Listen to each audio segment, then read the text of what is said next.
नमस्कार दोस्तों, आने वाले एपिसोड्स में बिंदिया के धोखे से गुलाब सिंह पूरी तरह टूट जाएगा क्योंकि बिंदिया रिसेप्शन से पहले ही गुलाब सिंह को बेहोश कराकर उसके नाम की सारी प्रॉपर्टी अपने नाम कर लेती है, जिससे ईशा समझ जाती है कि बिंदिया बहुत बड़ा खेल खेल रही है और सूरज मान लेता है कि बिंदिया पूरे घर को अपनी मुट्ठी में लेने की तैयारी कर चुकी है। बिंदिया रिसेप्शन में सबके सामने बताती है कि अब गुलाब हवेली की असली मालकिन वही है, जिससे गुलाब सिंह के होश उड़ जाते हैं और ईशा के दिल में शक की आग और भड़क उठती है। सूरज देखता है कि बिंदिया की ये चाल सीधे ईशा के रिश्ते पर वार कर रही है और ईशा समझ जाती है कि बिंदिया सिर्फ ताकत और बदला चाहती है। बिंदिया समारोह में ये भी कहती है कि अब उसके फैसलों के आगे गुलाब सिंह भी झुकेंगे, जिससे सूरज और ईशा दोनों हैरान रह जाते हैं। सूरज महसूस करता है कि बिंदिया का असली इरादा पूरे घर को तोड़ना है और ईशा मानती है कि अब इस हवेली में तूफान रुकने वाला नहीं है। हमारे चैनल को जरूर सब्सक्राइब करें ताकि आपको हर अपडेट सबसे पहले मिले। अगले विश्लेषण वीडियो में फिर मिलते हैं, तब तक के लिए अलविदा।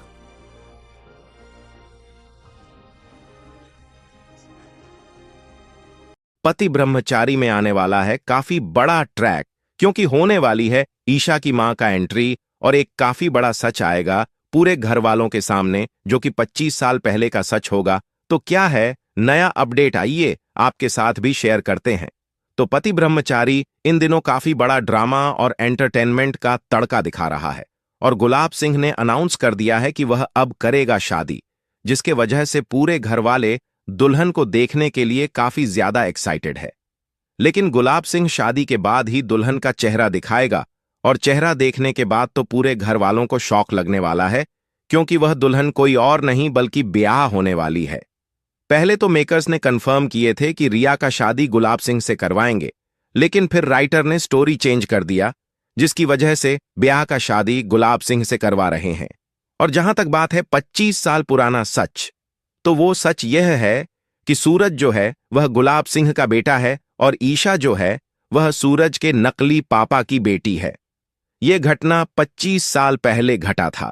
हॉस्पिटल में शो में एक और नई विलेन एंट्री लेने वाली है, जो कि सारा खेल रची थी, और वह विलेन कोई और नहीं ताई जी हैं। जी हां दोस्तों, इनको चाहिए थी बेटा, लेकिन हो गई बेटी, और ताई जी के पहले से ही 2 बेटियां थीं, जिसकी वजह से ताई जी ने ईशा को बदल दिया सूरज से। और यह बात कहीं ना कहीं सूरज की मां को पता चल गया था, जिसकी वजह से ताई जी ने सूरज की मां को मार डाला, यानी कि ईशा की मां को मार डाला, क्योंकि सूरज की मां तो अभी भी जिंदा है, जो कि गुलाब सिंह के कैद में है। ईशा के सामने गुलाब सिंह ने ब्याह का हाथ थामा और सूरज यह देखकर दंग रह गया। यह आप क्या कर रहे हैं? सूरज की आवाज कांप गई। पूरी हवेली में सन्नाटा पसर गया, हर चेहरा हैरान। शादी का माहौल, लेकिन हवेली में एक अनदेखा तूफान। गुलाब हवेली आज जगमगा रही थी, फूलों की खुशबू, शहनाई की धुन और मेहमानों की भीड़। लेकिन इस शोर के बीच एक कमरा ऐसा था जहां खामोशी चीख रही थी। सजी धजी बिंदियां आईने में खुद को देख रही थी, लेकिन उसके चेहरे पर दुल्हन वाली खुशी नहीं, एक खूनी चमक और क्रूर मुस्कान थी। आईने में अपने अक्स को देखकर वह फुसफुसाई, ईशा, आज से तू मुझे अपनी मां बुलाएगी। तूने जितना दर्द दिया है उसका हर कतरा मैं लौटा दूंगी, ब्याज सहित। उसी वक्त कमरे का दरवाजा खुला। गुलाब सिंह अंदर आए, चेहरे पर बेचैनी। सब तैयार है ना बिंदिया? बिंदिया तुरंत मासूम बन गई। मैंने कहा था ना, ईशा को आपके पास वापस लाऊंगी, बस शादी होने दो, फिर पूरी हवेली हमारी, मतलब आपकी खुशियों की होगी। ईशा, जिसे सच्चाई दिख रही है पर कोई उस पर विश्वास नहीं कर रहा, हवेली के दूसरे कोने में ईशा अपनी मां की तस्वीर पकड़े बैठी थी।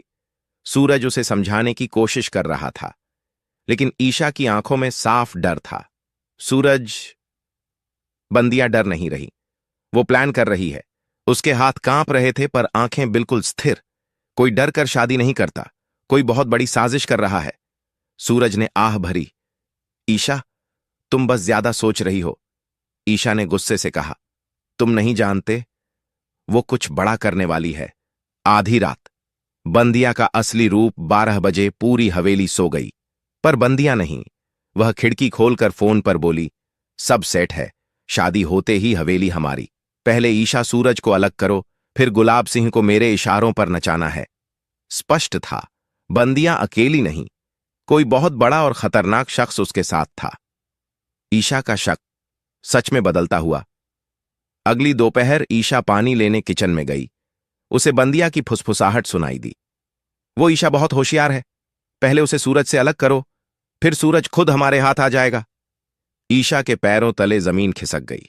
वह दौड़कर सूरज के पास गई, सब बताया, पर सूरज ने फिर यकीन नहीं किया। तुम बस उसे पसंद नहीं करती, इसलिए हर बात में शक लग रहा है। ईशा चीख पड़ी। सूरज, मैं अपने कानों से सुनकर आई हूं। लेकिन सूरज चुप रहा। हल्दी की रस्म, जहां बंदियां ने अपना पहला दांव खेला, रस्में चल रही थीं, माहौल खुशियों से भरा था। तभी बंदियां चीखीं, मेरा पुश्तैनी नेकलेस चोरी हो गया। वह रोते रोते अचानक ईशा का हाथ पकड़ लेती है। तुम थी मेरे पर्स के पास, तुमने ही चुराया है। पूरा माहौल ईशा के खिलाफ हो गया। सूरज समझाने की कोशिश करता रहा, पर बंदिया ने अपनी एक्टिंग से सबको यकीन दिला दिया। ईशा अकेली पड़ गई बंदिया, जिसने अभी सिर्फ पहला वार किया है। रात में बंदिया अपने कमरे में अकेली हंस रही थी। टेबल पर वही चोरी हुआ नेकलेस रखा था। वह फुसफुसाई, पहला कदम पूरा। अब यह घर हमेशा के लिए 2 हिस्सों में बंट जाएगा। उसकी आंखों में एक ऐसा अंधेरा था जो साफ बता रहा था कि असली खेल अभी शुरू हुआ है।